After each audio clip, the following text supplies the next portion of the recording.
दवा का घोटाला भी हो गया। यानी दवा और दारू दोनों में घोटाला करके कौन दिखा रहा है? स्वघोषित भारत रत्न विभूषित, जिन्होंने अपने को ही भारत रत्न दे रखा है कट्टर ईमानदारी का।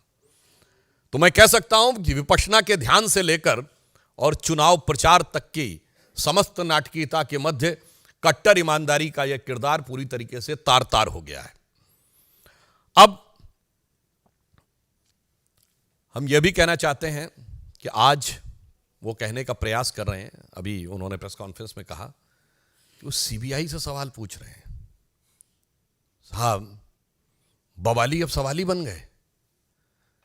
हिंदी में एक कहावत होती ना कि उल्टा चोर कोतवाल को डांटे।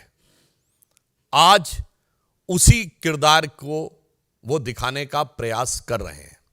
और जहां तक टेक्निकलिटी की बात है, तो अगर उनको लगता है कि कोई टेक्निकल इशू है तो वो न्यायालय से जाकर समाधान प्राप्त कर सकते थे, मगर यहां टेक्निकल नहीं, मॉरल इशू है। यहां न्यायिक विषय नहीं है, यहां नैतिक विषय है।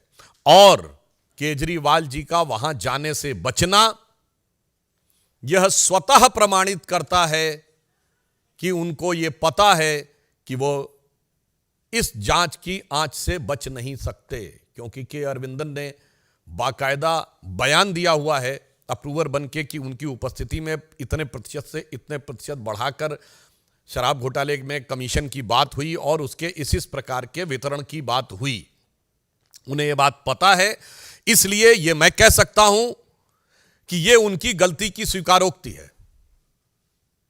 By consistently avoiding to appear before the agencies is nothing but is an tacit acceptance of his legal fault.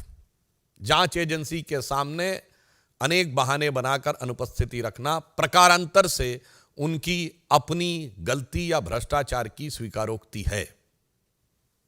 और पुनः यह एक विचित्र भ्रष्टाचार का मामला है जिसमें जांच शुरू होते ही पॉलिसी विड्रॉ कर ली गई थी और पॉलिसी विड्रॉ करने के बाद उसको डिफेंड किया जाता है मीडिया में आके। आपने ऐसी, यह है नई राजनीति, यह नई राजनीति का किरदार है।